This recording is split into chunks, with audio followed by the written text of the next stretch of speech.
Pillow Book Back to Chaos in a Dream. Also known as Pillow Book Extra. By Tangqi Gongzi. English translations from eladzumpai.wixsite.com. Home blog categories. Back to Chaos in a Dream. Chapter 7. Two armies encamped opposite each other was an indication of a stalemate between them. When two armies are locked in a stalemate, the scales tend to tilt rather quickly in either direction, and fighting could possibly erupt at any time. Logically speaking, Ji Shui was still a dangerous place, so Feng stayed there for 3 days before she was sent back to the heavenly Jade Sea. Previously, the matter about Di Jun having a Diho had spread like wildfire throughout the 8 realms. But as most of the god race had never seen the legendary Diho, many people had remained skeptical about it. Feng Zhu's trip to Ji Shui had proven the rumor to be true. There was no shortage of female generals among the god officers. The male generals felt shocked about this matter, while the female generals were not only shocked, they were also each sad and dispirited. However, Feng Zhu was completely unaware about these events, and made a pact with Di Jun that if the battlefields were fine in the following month, she would bring Bai Gun Gun along to see him. Although she could not bear to leave him, she did not openly express it, and sensibly returned to the heavenly Jade Sea along with Fei Wei. Not a few days had gone by after their return to the heavenly Jade Sea when a headache-inducing matter occurred. Around the morning of the 7th day, the heavenly Jade Sea welcomed a party of visitors. Since Di Jun was not around, the people that could induce Fei Wei to bring them into the heavenly Jade Sea were naturally not ordinary. They were the clan leader of the Spirit Crane clan, his wife, and his daughter. Fei Wei explained that Di Jun was born transformatively superscript 1 from the spiritual energy of heaven and earth, and was an orphan with neither a father nor a mother. At the time of his birth, his spirit energy was so weak that he was almost torn apart by tigers and wolves as a meal. But as luck would have it, he was rescued by the Spirit Crane couple who happened to pass by. The Spirit Crane couple saw how pitiful Di Jun was, so they brought him back with them to the earthly realms, and looked after him for several years, granting him the kindness of meals. Hence, over the last 100,000 years or so, Di Jun had been very respectful towards them, and would almost always accede to their every plea despite his indifferent personality and his preference towards not meddling in the business of others. Presently, Feng Zhu and Little Gun Gun were at a small pavilion not far from the guest hall listening to Fei Wei talking about these past events. Both of them had studied the history of the Chaos era, and were looking at each other silently. Little Gun Gun put his hand up first. The Spirit Crane couple, were they Princess Jihe's parents? At this time, Jihe had not been born yet, so Fei Wei did not know who she was, and was naturally unable to answer this question. But Feng Zhu nodded her head seriously. Yes, they should be. They were indeed Princess Jihe's parents. What the historical annals of the Great Chaos period did not record was the fact that the Spirit Crane couple, aside from giving birth to Jihe before they faded, had once adopted a daughter in their earlier years named Chu Yi. Fairy Chu Yi was given a sweet, demure name, and her personality was gentle and refined. The Spirit Crane couple felt that Dong Hua appeared to possess a cold face and a cold heart, and did not subscribe to the secular notion of predestined bonds of affinity to worldly desires.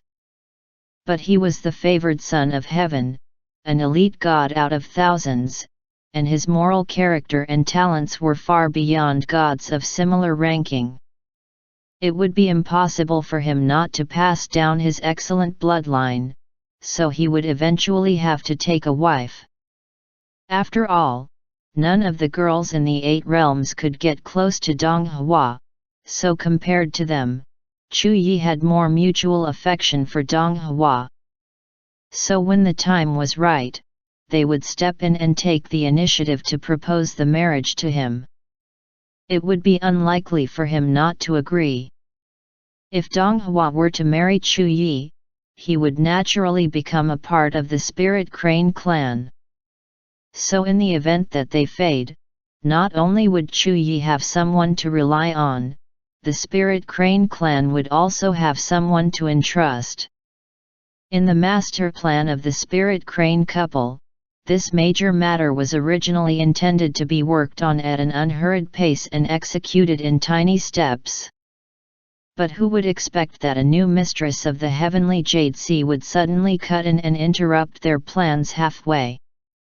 The Spirit Crane couple were in a state of panic. Hence, they hurriedly brought their daughter with them to the heavenly Jade Sea to orchestrate a forced marriage. The two of them had definitely harbored the intention of using Dong Hua's gratitude to force him into marriage. But the silver-haired young man with the extraordinary brilliant disposition was no longer the little orphan relying on the charity of meals the Spirit Crane couple offered to survive. The other party was now the master god of the 8 realms, so they did not dare to be too transparent with their thoughts. Husband and wife both stayed at the heavenly Jade Sea for only a day, before excusing themselves with other matters. They then departed, leaving only Fairy Chu Yi in a letter addressed to Di Jun at the heavenly Jade Sea. The gist of the letter said Chu Yi admired Di Jun and was completely devoted to marrying him. Although they both knew that he already had a wife, Chu Yi did not mind being a wife of equal status to Miss Bai, serving one husband together. Besides, they had also heard Miss Bai mention that she was an orphan girl. Being an orphan meant she would not be implicated by her family, or bound to any established rules. As such, she probably did not care about all these things. So could Di Jun please consider the kindness they have shown to him during the time when he was nurtured by them and fulfill Chu Yi's yearning as well as the wishes of an old couple. And so on and so forth. Feng Zhu had not seen the letter, but she had asked Fei Wei about it. Fei Wei most certainly did not dare open the letter. But being a clever little imp, he arrived at a conclusion after discerning what they thought from their body language. When he heard Feng Zhu ask about it, he didn't dare hide anything, and honestly expressed his views based on what he knew of them over the years. He had guessed that they should be thinking of letting Fairy Chu Yi come to the heavenly Jade Sea to be his wife of equal status. At first, little Gun Gun had no idea what a wife of equal status meant. The ignorance of a child was his bliss, so he did not feel angry until Fei Wei considerately explained that a wife of equal status meant that Chu Yi also wanted to become his mother. Gun Gun exploded with rage on the spot. But Feng Zhu remained unperturbed, and persuaded Gun Gun not to panic. "Don't be alarmed," she said calmly. "The first age after the establishment of the new order of the gods was the age of far antiquity. You panicked because you have not studied the age of far antiquity in your history lessons. With regards to the age of far antiquity, you need to know that whether it was formal history or unofficial history, there was no mention of your father lord's encounter with such a marriage. So it can clearly be seen that this matter did not end as intended. Is that true?" Gun Gun was skeptical. "Juju, you are not lying to me, are you?" Feng Zhu looked at Gun Gun with a profound glance. "Yes, I did not lie to you, as knowledge never lies." Fei Wei is speechless. That was how Fairy Chu Yi came to stay at the heavenly Jade Sea. If the news of an unmarried maiden being left at the heavenly Jade Sea for no particular reason were to spread, the resulting rumor would not be pleasant to the ears.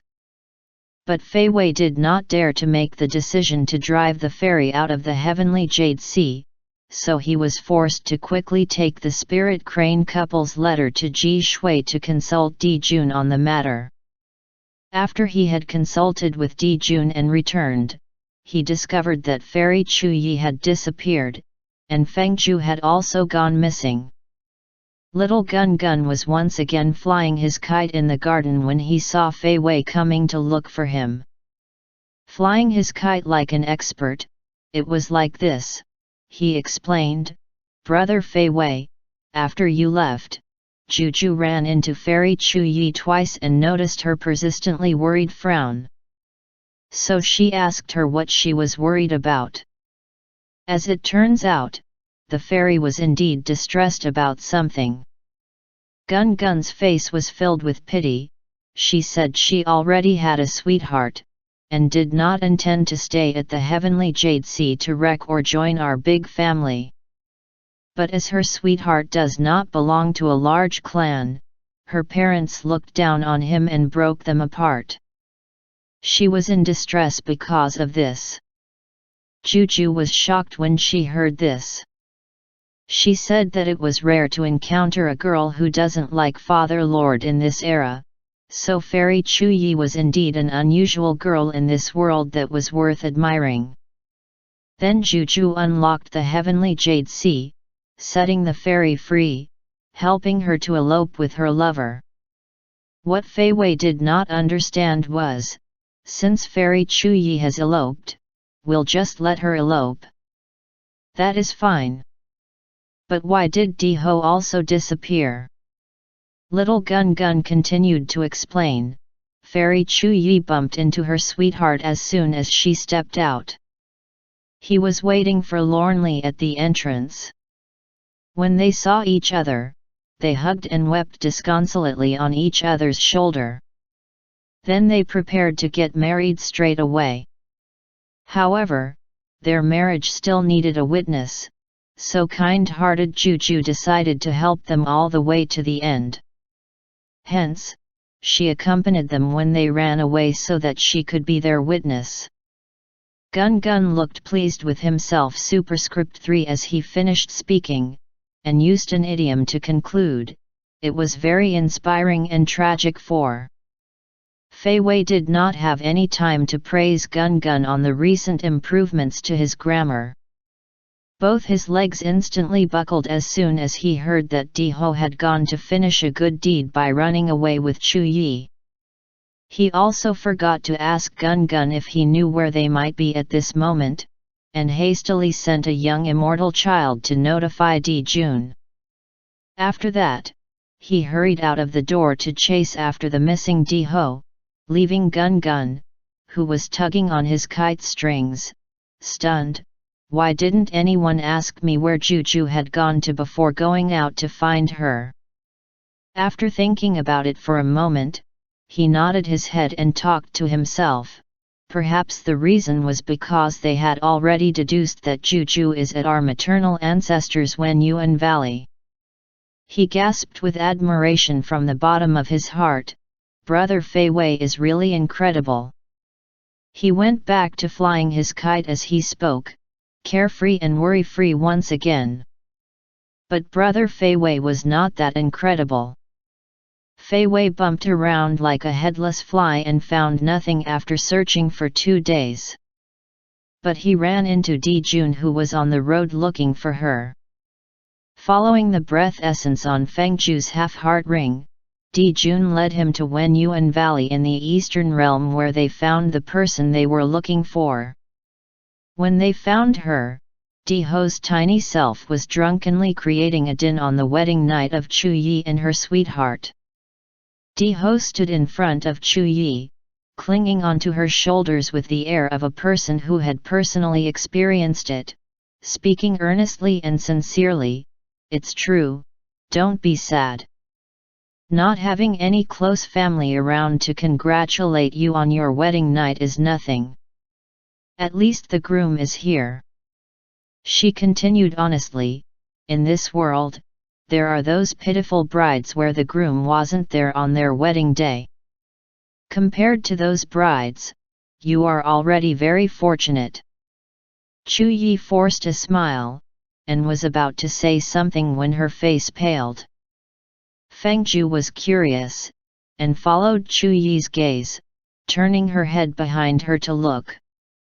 She shivered and then stiffened a little before turning back to continue looking at Chu Yi, but if the husband lord of that kind of bride did not show up at their wedding because he had to save the world, then that bride is not pitiful. After all, she married a husband lord who could save the world. So she is really lucky. After she finished saying those words, she struck a posture holding up her head with both hands. I feel a little dizzy, I am going to sleep now. She immediately fell downwards as soon as she stopped talking. Remembering that she should not fall onto the marriage bed of others, she rigidly collapsed crookedly towards the cold muddy ground. Just before she made close contact with the mud, a pair of sturdy arms caught her. She quietly opened her eyes into small slits, and saw the expressionless face of Di Jun looking at her, and quickly shut her eyes again. Chu Yi, who was sitting on the bed, saw Di Jun appearing, and was so frightened that her face drained of color. She was afraid that this merciless foster brother would break them up and send her back to her parents to be disciplined. So she couldn't stop her tears from falling. The disparity between the strength of the groom and Di Jun was large, but he was still a man. So he summoned his courage, bravely putting himself in front of Chu Yi to protect her. Di Jun scooped Feng Ju up into his arms, and looked at both of them. Both of you. The newlyweds glared at Di Jun as if he was their enemy. Di Jun remained indifferent. Still haven't consummated your marriage because Xiao Bai was creating a din. The two newlyweds facing their enemy went blank for a moment before nodding their heads. Di Jun gave an end sound, then make the most of this time. He deliberated on his choice of words. After all, a wonderful moment on a beautiful night is worth 1,000 gold. 5. Chu Yi widened her eyes in shock after hearing a wonderful moment on a beautiful night is worth 1,000 gold coming from Di Jun. She felt that either he or she had been hit by nefarious influences. Di Jun was unconcerned. He carried Feng Ju in one arm, while using his other hand to magic a bottle of medicine, placing it in front of the couple's marital bed. This medicine can assist the both of you in welcoming a child sooner. He thought about it, and patted the groom on his shoulder. Don't disappoint me. After that, he left the bridal chamber carrying Feng Ju in his arms. Don't disappoint Di Jun, but in what? The pair of newlyweds looked at each other blankly. Fei Wei was the last to leave, so he gave a word of advice to the two of them, explaining the deeper meaning behind Di Jun's words. Di Jun has even prepared the medicine for you both. If the two of you were to consummate your marriage quickly, and give birth to a child, this matter will be set in stone and cannot be changed. 6. Then Venerable Lord Spirit Crane naturally can't beat the Mandarin ducks with a stick, breaking both of you up, and neither will he bother Di Jun again. Isn't this a solution that is not only the best of both worlds, but also to everyone's delight and satisfaction? The pair of newlyweds suddenly saw the light. While their faces flushed with excitement, their innermost thoughts were complicated. They felt as if they had gained some new knowledge about the legendary Donghua who was said to be uninterested in worldly desires. When Feng Ju woke up, she was inside Di Jun's tent at the banks of the Ji Shui River. She was still a bit confused, so she thought for a long time while she was lying down. She remembered that she had been at Wenyuan Valley last night, witnessing the wedding of Chu Yi and her sweetheart. She had watched Chu Yi and her sweetheart harmoniously getting married.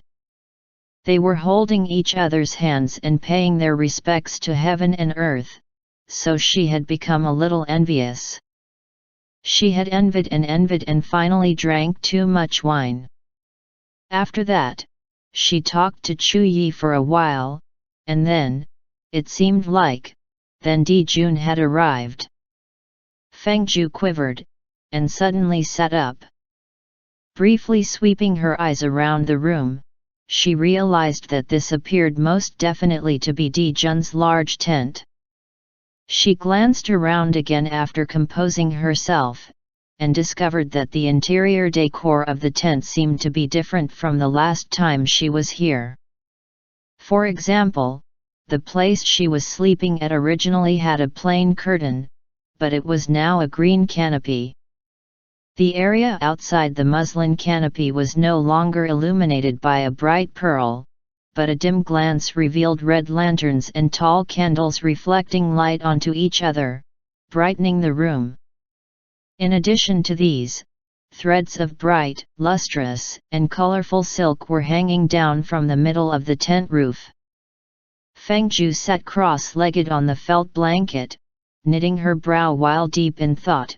Something wasn't quite right. These tall candles and green canopy, red lanterns, and colorful silk seemed like the things used in weddings, weren't they? As she kept thinking, she raised her hand to push aside the muslin canopy, intending to confirm her findings. But at this opportune moment, Di Jun raised the curtain, and entered the tent. Feng was silent for a while as Di Jun naturally walked over to her and touched her on her forehead. "You've woken up. Does your head still ache?" She shook her head, feeling muddle-headed. Di Jun's fingers stopped at her temple, massaging it. "It looks like the sobering elixirs were quite effective." As he spoke, he turned and went behind the wooden screen towards the side, and the swishing sound of clothing being changed followed. Feng foggy mind was still inside a cloud. "So," she asked Di Jun from the other side of the screen, "is another wedding being held on the campgrounds?" Di Jun gave an yes sound. Feng made a half-sober yi sound.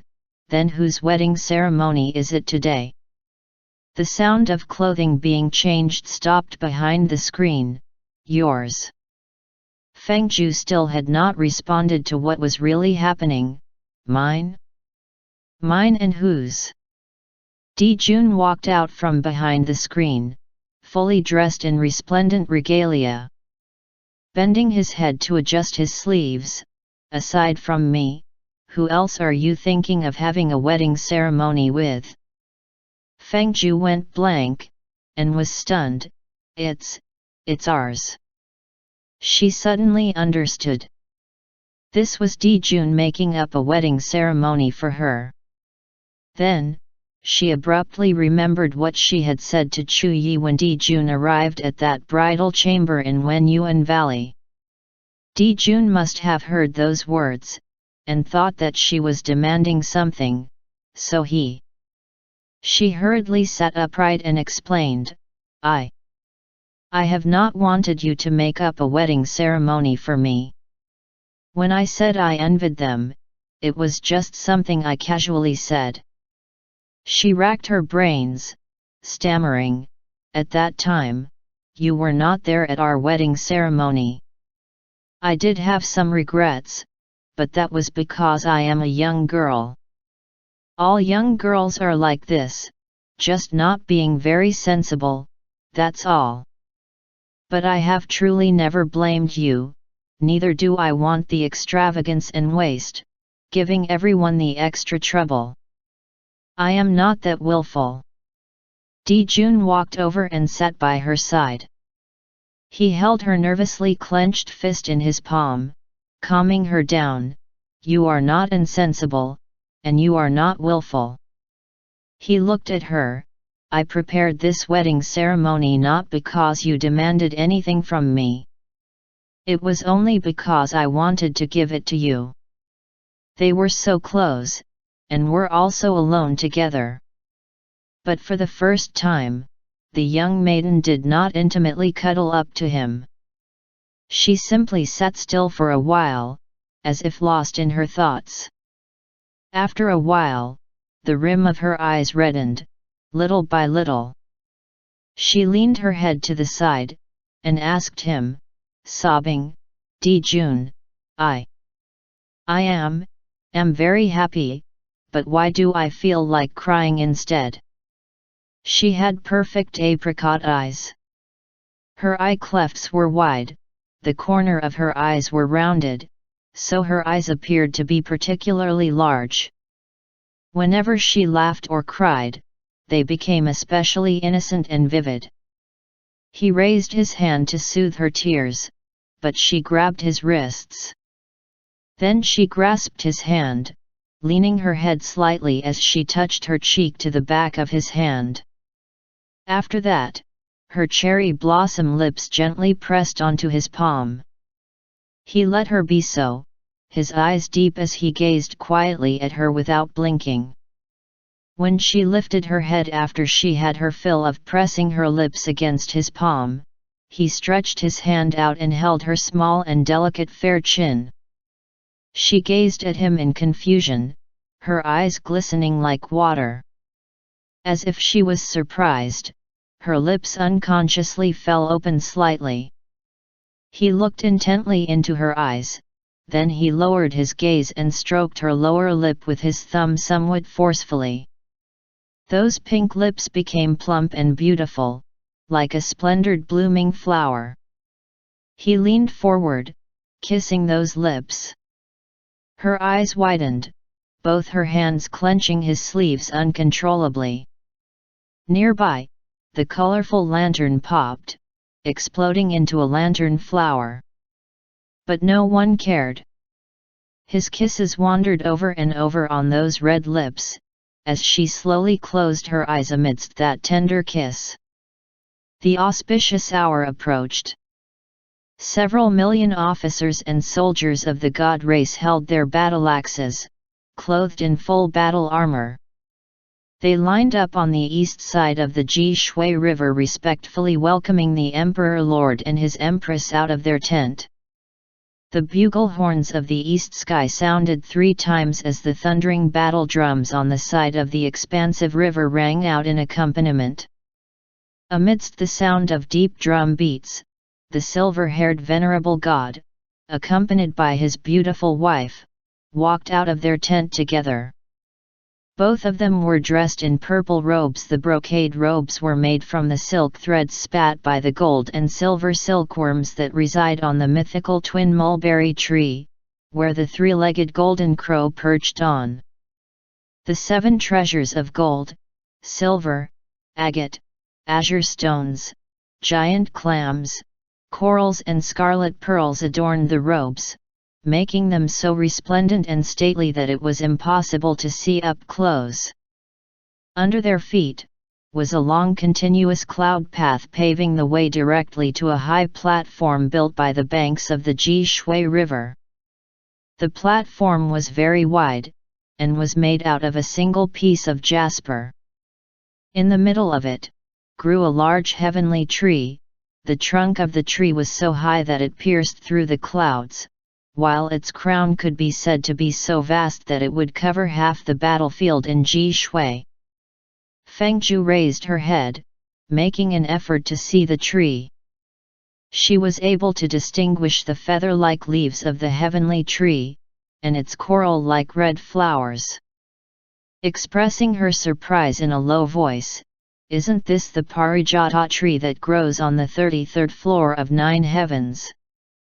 Dijun gazed at the tree from afar. "I heard you say that marriages of the god race 260,000 years in the future will require going to Nuwa's place to record the couple's names in the marriage registry. But Nuwa's current celestial office isn't in this role, so the marriages in the god race presently do not have this practice. Therefore, this cannot be done. He withdrew his gaze and looked at her. Among the spirit living things of the 8 realms, only the king of heavenly trees, the Parijata tree from the 33rd floor of 9 heavens, could bear the vows made by the king of gods. Hence, the rights officer Mu Yuan, conferred at the investiture 3 years ago, drew up a system of rites regulating the marriage ceremonies of the king of gods.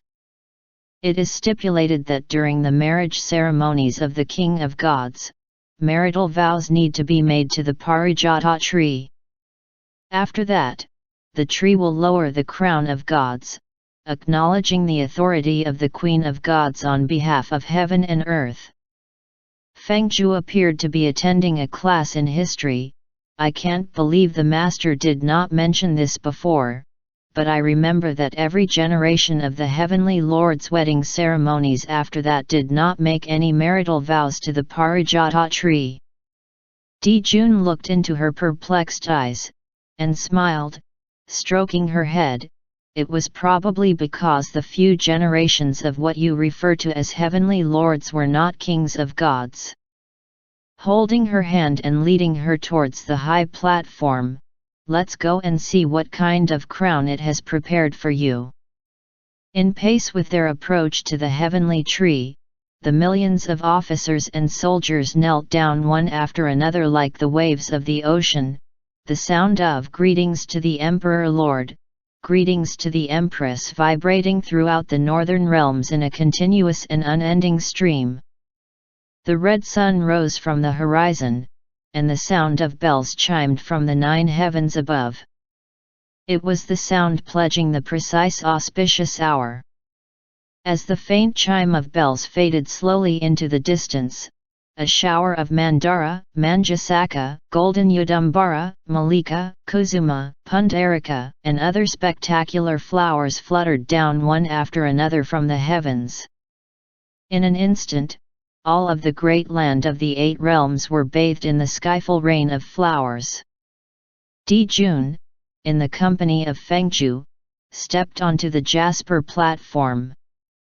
He led her to stand in front of the king of heavenly trees representing heaven and earth on it. Then he magicked the golden scepter of the Parijata tree onto his hand, holding it horizontally aloft. The millions of officers and soldiers kneeling below the platform also uniformly held their weapons aloft in a similar fashion, executing the rite of vows. The sound of armor striking sounded as one, resonating throughout the eastern side of the Jishui River. It was solemn and imposing, leaving one feeling astounded. Although Fengju had seen many great aspects of the world, she had truly never experienced such a scene before. The solemn atmosphere was contagious, and her heart couldn't help but beat in a continuous staccato. She quietly pressed her chest that held her wildly beating heart, listening to Dijun saying his vows, word by word, line by line, in the face of the gods of the 8 realms, towards the Parijata tree. Qingchu's woman, Fengju of the Bai clan, is lively and intelligent. Born with natural elegance blessed by the heavens, she has deeply won my heart. But at this moment, a gigantic wave suddenly surged from the slow-flowing waters of the Jishui River by the side of the platform. Afterwards, a hideous rumbling erupted from the ground in between the sound of cracking earth. Separating the river waters was the enchanted ward made from the essence of the northern lands. The ward, resembling a huge black cover enclosing the entirety of the northern realms, abruptly opened, revealing neatly and densely packed row after row of soldiers. Fengju's mind hummed, and she responded immediately, "It's High God Fuying using Dijun's marriage ceremony, at a time when the god race would loosen their vigilance, to send his troops out." She gripped Dong Hua's hand tightly, somewhat flustering, Di Jun. At a rough glance, Fu Ying's tri-forces lined up in formation outside the river, appearing to be numbering in the millions. Horizontally in front of the troops, along the banks of the Ji Shui River, was the vanguard army consisting of thousands of enormous hunting monster beasts struggling to get free. The monster beasts gathered in a cluster, hissing towards the heavens in a terrifying cacophony of sounds. Under the jasper platform, the officers and soldiers of the god race quickly responded, and immediately moved to their positions, lining up in formation. Feng turned her hand over, grabbing Di Jun's hand, attempting to pull him off the high platform. But Di Jun stopped her. "Don't be afraid," he said softly. Di Jun's Tangqi sword appeared magically, and he held it by the edge of the blade, his crimson golden blood flowing down along the length of the sword's blade. At the same time, Fu Ying, riding his mythical winged serpent mount, circling in midair on the opposite bank of the river, suddenly waved his hand, signaling his orders: "Attack!" The monster beasts with their ferocious features revealed, bearing fangs and brandishing claws, waded into the river, rushing towards them. Di Jun raised his hand, the body of the Tangqi sword violently lengthened, and grew like a millennium-old giant tree. After that, it duplicated itself 1,000 times over, and lined up in an erect row on the east bank of the Ji Shui River. The awe-inspiring swords merged into one with the crimson golden blood. In a flash, the thousands of Tangqi swords joined together, taking the form of an indestructible crimson golden barrier ward. A few demonic water dragons at the front of the pack of monster beasts dashing across the river had flown across to the other side, and were preparing for a slaughter, when they ran headlong into the wall of the barrier ward. Two of the demonic water dragons had rammed their bodies right into the edge of the Tangqi blade forming part of the barrier ward. Before they could even howl, they were already cut into several pieces by the keen crimson golden blood-infused blade of the Tangqi. Feng gazed at that powerful barrier ward in shock. The monster beasts advanced wave upon wave only to be entirely buried outside the barrier ward, momentarily turning the outside of the crimson golden barrier into a hill of corpses amidst a sea of blood. Fu Ying, astride his mythical winged serpent in mid-air, was flustered and exasperated. He began casting spells in an effort to break the barrier ward. Although she could not see if Fu Ying's efforts in attacking the barrier had any effect on it, Feng was still worried. Di Jun picked up the scepter of the Parijata tree that had been floating in mid-air once again. Feng could not believe it. You still intend to carry on with our marriage ceremony?" Di Jun was calm and collected, looking as if they were not really on a battlefield at that moment, acting like they had not just encountered a surprise attack by the enemy troops, and besieged by the monster beasts. He calmly comforted her, "Don't be afraid, we still have the time of one incense stick, and all the ceremonial rites will be fully completed by then." He took a glance at the barrier ward standing firmly at the banks of the Ji Shui River. "This time, nothing will go wrong midway." Feng stammered, "But..." Di Jun interrupted her, holding her icy cold hand and assuaging her fears for the third time. "Don't be afraid, I am here." Comforting her, "If I say it will be all right, then it will be all right." He waited till her hands did not feel as icy before turning to face the crowd of officers and soldiers below the platform. Raising the scepter in his hand high above him, his expression calm as he swiped the scepter from left to right. A golden ray of light burst out of the scepter, instantly covering the entire battlefield. Feng could not understand this hand signal, but the officers and soldiers below the platform were evidently familiar with the meaning it conveyed. As the ray of golden light spread out, the sound of their voices rang out with vigorous spirit in unison, "Array!" When the golden ray of light reached the horizon, a cavalry mounted on the Mengji beast suddenly emerged prominently from all directions in the sky. Rider and mount were both in full iron clothing. Then the Mengji beast raised its hoof and dashed to where they were standing, hovering steadily in the air, kneeling before the King of Gods with both knees forward, its disposition expressing his allegiance to him. From the ground came the sound of weapons and armor striking, the sound grand, solemn, and sublime, as the ground soldiers divided into 8 camps, assembling into the Qianyuan greater formation. The battle flag fluttered ostensibly in the whistling wind. Everyone was prepared, and ready for battle. Dijun raised his head, glancing at the barrier ward that was still steadily stopping the advance of the monster beast, but he had no intention of immediately removing the ward. Instead, he turned and walked towards the sacred tree to continue the ceremony that he had not completed earlier. On the contrary, what he was doing seemed to be reasonable and fair, and did not make anyone feel that it was abrupt. Feng of the Bai clan is lively and intelligent. Born with natural elegance blessed by the heavens, the young man's voice was gentle. "She has deeply won my heart. I willingly bind myself to her in the bonds of matrimony, faithfully staying by her side for eternity." As soon as his words were spoken, the entire body of the Parijata tree blossomed with the soft illumination of the serenely beautiful 7-colored light. Then, a crown of gods made of the blooming flowers of the Parijata tree fell from amongst the luxuriant branches of the heavenly tree. The crown was caught by several birds with beautiful colored feathers holding it with their beaks, slowly presenting it before Dijun.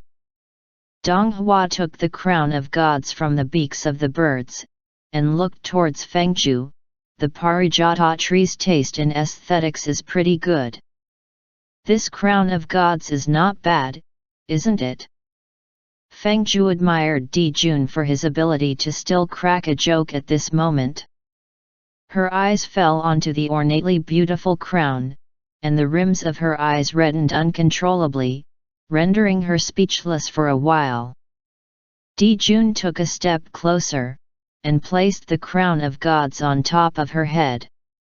The sacred tree had dropped the crown of gods, which represented its recognition of the status of the queen chosen by the king of gods. The numerous officers and soldiers already in formation neatly raised their weapons, and stood at attention to their right of front to show their respect to the Queen of Gods. The uniformed sound of their weapons thrilling the hearts of people, making it inexpressibly dignified, solemn, and respectful. Dijun stood behind Fengju, and held her hand, grasping the scepter of the Parijata tree with her, whispering softly by her ears, "Since you have already become their Queen of Gods, you will be the one to command them to initiate the fight in this final battle."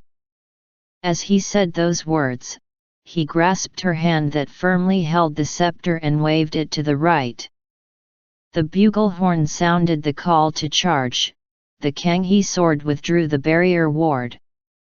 The soldiers gathered momentum, uniformly chorusing, "Attack!" On the east side of the Ji Shui River, the two armies clashed head-to-head. The Battle of Ji Shui was the final confrontation between Dijun and High God Fu Ying. The war persisted for a total of 49 days. In 49 days, the iron hoof of the god race trampled the northern realms. Fu Ying was greatly defeated, the entire rebel army led by him was completely wiped out. The Ghost Lord and the Monster Lord handed in their surrender documents, but Di Jun refused to accept them. In the end, Fu Ying, the Ghost Lord and the Monster Lord were beheaded by the Tangqi sword, and the corpses of the three lords sank to the bottom of the North Sea. Feng did not stay at Ji Shui to experience the whole war. The battlefield was tough and perilous. She had no desire to distract Di Jun, so she returned to the heavenly Jade Sea accompanied by Fei Wei on the second day.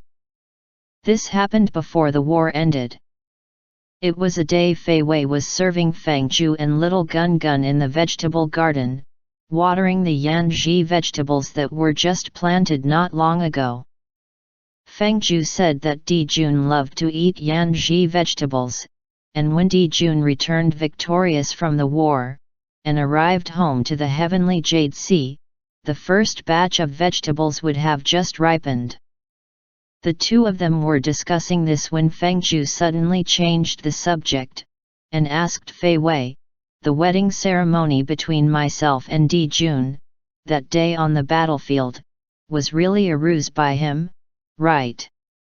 Fu Ying hiding in that ward created from the essence of the land was frustrating, so letting him believe that Di Jun's wedding ceremony would loosen the army's vigilance, possibly luring him out, was what Di Jun was thinking, right? She paused. Fu Ying finally did come out as expected. Fei Wei was caught off guard, and his heart jumped. He was surprised that Feng was able to discern what had really happened, and though she did not get it completely right, it wasn't far from reality.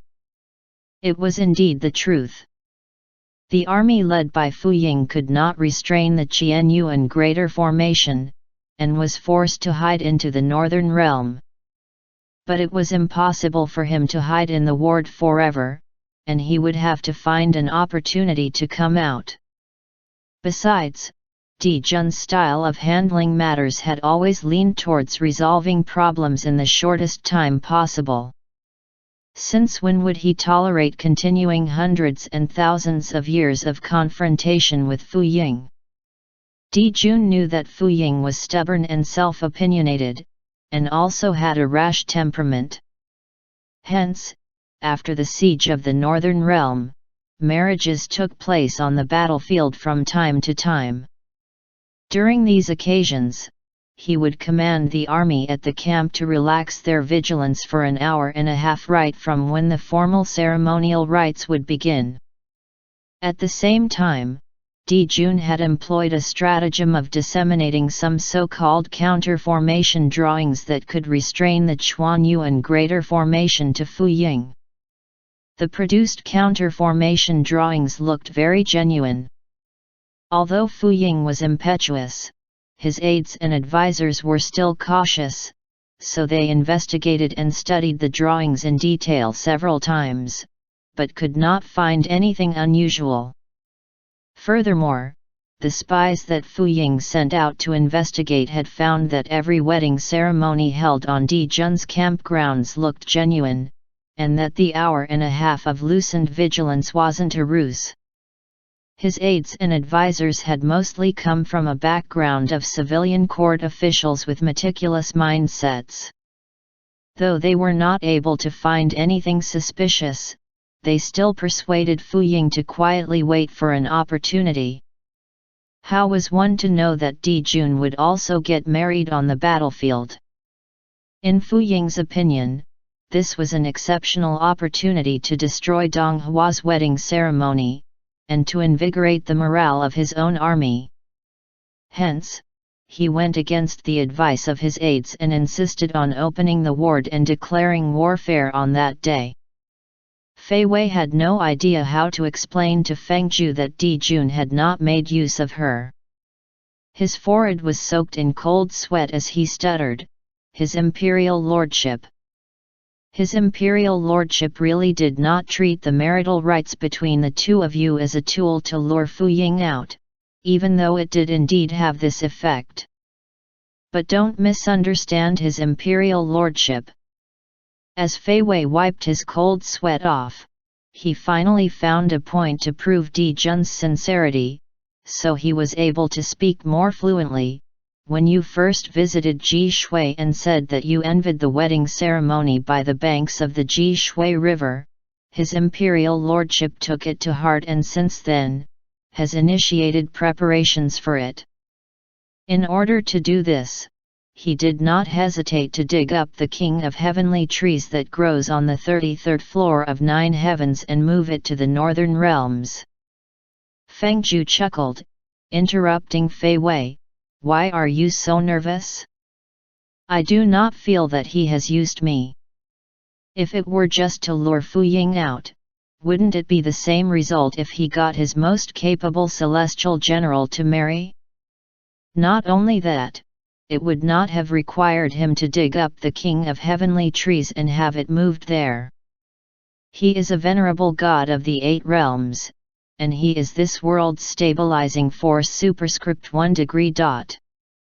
She smiled slightly. Did you know that in 260,000 years, as long as Di Jun is honored in the halls of Tai Chen Palace, no one in the 4 races of heaven and earth would dare to act rashly. The man I admire and adore is not simply a respected god that anyone can ask to love like a regular man and woman. He has to carry the burden of the world on his shoulders, and I have always understood this." Fei Wei was stunned. "Di Ho, you..." The young maiden dressed in red raised her eyes to gaze towards the distant sky, which was the precise direction of the northern realms. "Di Jun has already accomplished the best he can for me. Previously, I said that the best Di Jun is the one I know 260,000 years from now, but that is incorrect." There was gentle affection in her eyes. "The Di Jun of any time, is always the best one." Fei Wei was silent for a moment, and felt a little moved. He finally understood why there were numerous women who admired Di Jun in the 8 realms, but it was just this girl who could make Di Jun treat her so differently. She was beautiful but not bewitching, intelligent without being cunning, knew righteousness and reasoning, and was kind and considerate. Within these 8 realms, there was no other person like her who was not only desirable to Di Jun, but could match him this well. Fei Wei smiled imperceptibly, a sudden sense of comfort arising in his heart. End of Chapter 7. The whole Pillow Extra has 9 chapters. Just search around this channel for the other chapters audiobook. Thank you.